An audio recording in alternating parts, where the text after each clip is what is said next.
안녕하세요. 시설개론을 강의하게 될 김재방 교수입니다. 먼저 교재에 보시면은 차례를 갖다가 봐주시기 바랍니다. 제1편 보시면은 일반 건축구조에서 1장의 총론과 1절 개설, 2절 건축 부위별 용어, 3절 건축구조의 분류, 4절 하중과 응력. 여기에서 두 문제 정도나 한 문제 정도가 출제된다고 보시면 되겠습니다. 그리고 2장 기초구조요. 기초구조에서 1절 집안, 2절 집안조사, 3절 지내력, 4절 기초, 5절 지정, 6절 기초 파기, 7절 부동치마. 여기까지가 일반적으로 구조 분야로 해서 두 문제 정도 또 출제된다 이렇게 보시면 되겠습니다. 그래서 1장과 2장이 구조 분야가 되고 두 문제 정도 출제된다 이렇게 생각하시고요. 제가 목차부터 말씀드린 거는 여러분들이 항상 큰 제목부터 아시고 그리고 나서 공부를 하셔야 된다 이렇게 보시기 바랍니다. 그러면 교재 2페이지요. 제1장 총론으로 들어가도록 하겠습니다. 자, 개설해 보시면은 건축물에 대한 정의가 나와 있습니다. 건축물에 대한 정의는 관계법규 2차 과목인 관계법규에서 출제되기가 쉽습니다. 그렇지만 여러분들이 여기에서 시설개론에서 간단하게 알아두시고 가시기 바랍니다. 건축물이라는 게 정의가 되어 있죠. 건축물이란 첫 번째가 토지에 정착이 되어야 됩니다. 토지에 정착이라는 것은 고정이 되어야 된다는 거죠. 고정이 되고 이게 첫 번째 요건이에요. 그리고 나서 엔드입니다. 반드시 따라와야 된다는 거죠. 기둥과 지붕이 있거나 또는 어떤 형태를 가져야 되냐면 벽체나 지붕을 가져야 된다는 겁니다. 이러한 두 가지 요건을 먼저 반드시 의무적으로 되는 게 토지에 정착돼야 되고요. 그리고 둘 중에 하나의 요건을 가져야 된다는 겁니다. 그러면 여기에서 지붕이란 건 반드시 있어야 되겠죠. 그리고 위에서 발생한 무게를 갖다가 견디는 게 기둥과 벽체, 두 가지로 견딘다. 이렇게 여러분들이 감을 잡아주시기 바랍니다. 그러면서 여기에 부수되는 시설물이나 지하 또는 고가의 공작물에 설치하는 사무소, 공연장, 점포, 차고, 창고, 기타 대통령령이 정하는 것을 말한다. 이렇게 하면서 건축물이라는 건 일반적으로 이러한 요건을 갖추면서 건축법에 적용을 받는다. 이렇게 보시면 돼요. 건축물의 반대 개념이 공작물이다. 이렇게 보시면 됩니다. 건축법에 적용 안 받는 건 공작물이에요. 어떤 것들이냐면 도로 위에 설치되는 건물들들. 토지에 정착되고 이러한 요건을 갖췄다 하더라도 도로 위에 있거나 또는 궤도상, 내일의 선상의 연장선상에 있는 것들, 역사 같은 거가 되겠죠. 역사 플랫폼 같은 경우. 역사는 아니고 플랫폼 같은 경우 또는 톨게이트 징수함 이런 것들은 건축법에 적용을 받지 않는 공작물이다 이렇게 보시면 됩니다.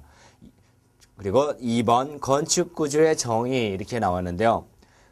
건축구조란 건축물을 구성하는 건축물 자체와 적재물의 무게 및 지진이나 풍압력과 같은 건물 외부로부터의 힘에 대한 저항을 주목적으로 설치되는 것으로 기둥, 보, 벽 등 건축물의 뼈대를 말한다 이렇게 나왔네요. 그러면 일반적으로 우리가 말하는 건축물이라는 것은 구조, 기능, 미 이 세 가지를 갖춘 종합예술품이라고 불러집니다.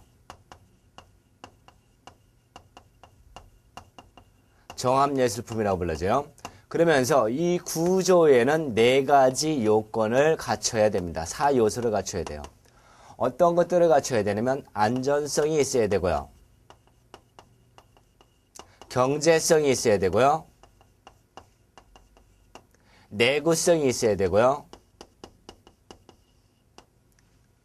그 다음에 거주성, 요 네 가지 요건을 갖춰야 됩니다. 그래서 일반적으로 건축의 3요소 하면은 건축의 3요소 하면 구조, 기능, 미를 말하는 거고요. 그리고 구조의 4요소 하면은 안전성, 경제성, 내구성, 거주성 요 네 가지를 말합니다. 그래서 네 가지는 알아두시기 바랍니다. 그러면서 제2절 건축 부위별 용어 이렇게 나왔네요. 기초. 먼저 부위별 용어는 거기만 밑에서부터 위로 올라간다고 보시면 됩니다. 기초요. 건물의 상부 하중을 집안에 전달하여 안전하게 지지할 수 있게 지정을 포함한 하부 구조 이렇게 보시면 됩니다. 그래서 기초라는 거는 상부의 무게를 집안에 전달하는 구조다 이렇게 보시면 됩니다.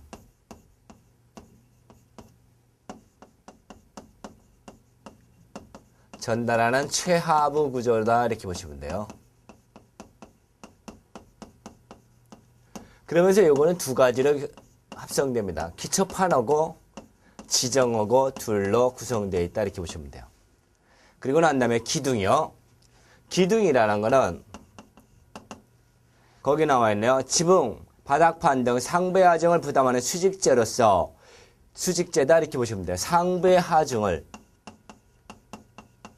하중 무게입니다. 하중이란 말이 나오면은 무게 이렇게 생각하시기 바랍니다. 하중을 받아서 기초판입니다. 기초판에 전달하는 부재입니다. 전달하는 수직 부재다 이렇게 보시면 돼요. 이걸 기둥이라고 봅니다. 그러면서 기둥이 되려면은 어떠한 요건을 갖춰야 되면은 높이가 최소 단면 치수의 3배 이상이 돼야 된다 이렇게 보시면 되겠습니다. 벽은 벽체 또는 벽이라고 부릅니다. 수직으로 공간을 구해가는 부분입니다. 공간을 구획하는 부분을 벽체라고 불러줍니다. 여기에는 두 가지가 있습니다. 힘을 받는 내력벽이 있고요. 힘을 받지 않는 비내력벽이 있습니다. 어떤 것들이냐면은 칸막이벽이라고 불러주는 겁니다. 또는 장식언다고 해서 장막벽이라고 불러줍니다. 이런 것들을 말합니다. 그래서 내력벽이라는 것은 어떤 거냐면은 힘을 부담합니다. 바닥판의 무게를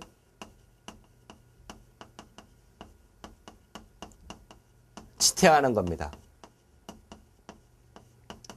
지탱해가지고 기초판으로 전달할 때는 내력벽이 되고요.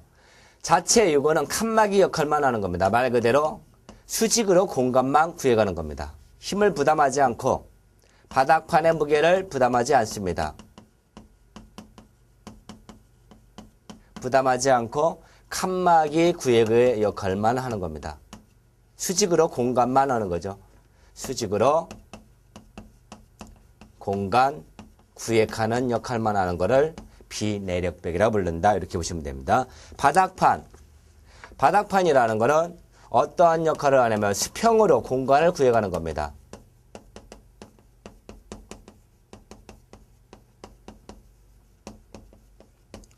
공간을 구획하는 것을 바닥판이라고 불러주고요.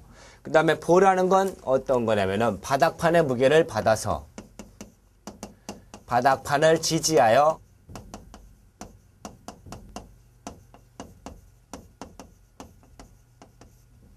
무게를 기둥으로 전달하는 수평부재가 되겠습니다.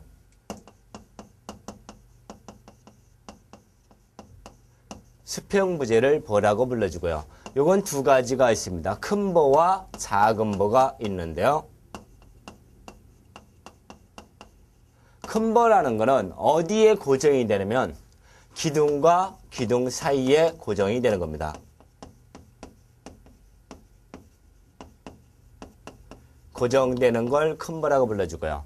작은 보라는 건 큰 보와 큰 보 사이에 고정되는 겁니다. 그래서 요거는 가끔 물어봐요. 한 번씩 물어봅니다. 큰 보와 작은 보 의미 보시기 바랍니다.